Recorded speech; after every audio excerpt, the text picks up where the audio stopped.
দেশ ছেড়ে পালিয়ে যাওয়া আওয়ামী লীগ নেতাদের পৈশিক দমনপীড়ন এজিদ বাহিনীর সমতুল্য বলে মন্তব্য করেছেন বিএনপির ভারপ্রাপ্ত চেয়ারম্যান তারেক রহমান।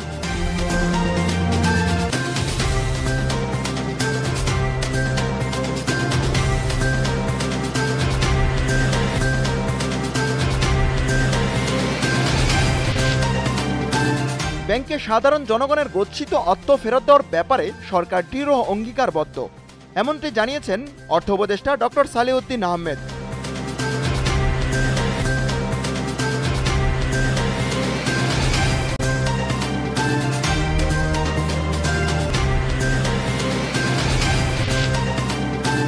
ডেঙ্গুতে আক্রান্ত হয়ে গত 24 ঘন্টায় 294 জন হাসপাতালে ভর্তি হয়েছেন। এ সময় ডেঙ্গু আক্রান্ত হয়ে কারো মৃত্যু হয়নি। স্বাস্থ্য অধিদপ্তর থেকে পাঠানো প্রতিবেদনে এ তথ্য জানা গেছে।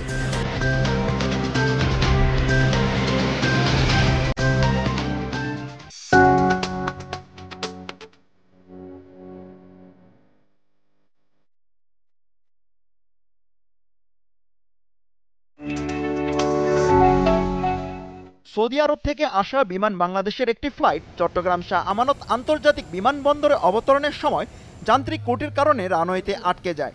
ফ্লাইটটিতে 387 জন হাজি ও প্রবাসী যাত্রী ছিলেন বলে জানা গেছে। প্রায় 2 ঘন্টা আটকে থাকার পর বিমানটি সরিয়ে নেওয়া হয়।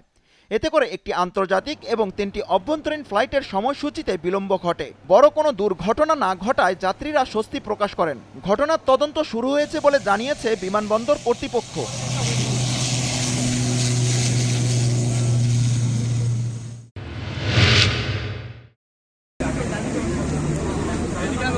চট্টগ্রামের চন্দনাইশ উপজেলার গাছবাড়িয়ায় নবনির্মিত মডেল মসজিদের ভিত্তিপ্রস্তর স্থাপন করা হয়েছে।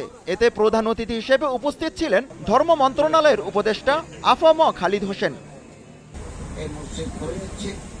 তিনি বলেন, মসজিদ আল্লাহর ঘর ও পবিত্র স্থান। মসজিদে নিয়মিত নামাজ পড়ার পাশাপাশি এর রক্ষণাবেক্ষণে এলাকাবাসীকে সক্রিয় ভূমিকা রাখার আহ্বান জানান তিনি। প্রায় 17 কোটি টাকা খরচ করে আমরা এই মসজিদ নির্মাণ করে দেব। 3 তলা মসজিদ হবে ইনশাআল্লাহ। এখানে নামাজের একসাথে 1100-1200 মানুষ নামাজ পড়তে পারবে। এছাড়া 12-13টা গাড়ি পার্কিং এর ব্যবস্থা থাকবে। অনুষ্ঠানে সভাপতিত্ব করেন উপজেলা নির্বাহী কর্মকর্তা রাজীব হোসেন। বিশেষ অতিথি হিসেবে উপস্থিত ছিলেন ধর্ম মন্ত্রণালয়ের সচিব আব্দুল আউয়াল হাওলাদার সহ আরো অনেকে। ওনাকে রাখার জন্য আমাদের গেস্ট হাউসও আছে।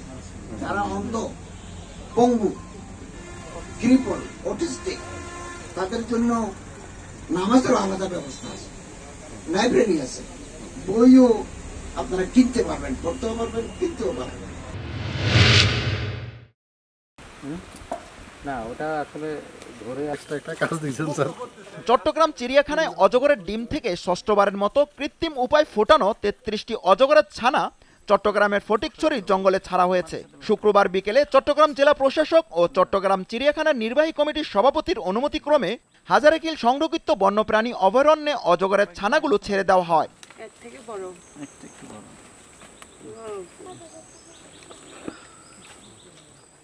এতে সহযোগিতা করে চট্টগ্রাম বন বিভাগ। এ সময় উপস্থিত ছিলেন চট্টগ্রাম চিড়িয়াখানা কিউরেটর ডাক্তার শাহাদাত হোসেন, নির্বাহী ম্যাজিস্ট্রেট মোহাম্মদ নজরুল ইসলাম সহ আরো অনেকে। চট্টগ্রাম চিড়িয়াখানা থেকে 113টি অজগরের ছানা চট্টগ্রামের বিভিন্ন সংরক্ষিত বনে অবমুক্ত করা হয়।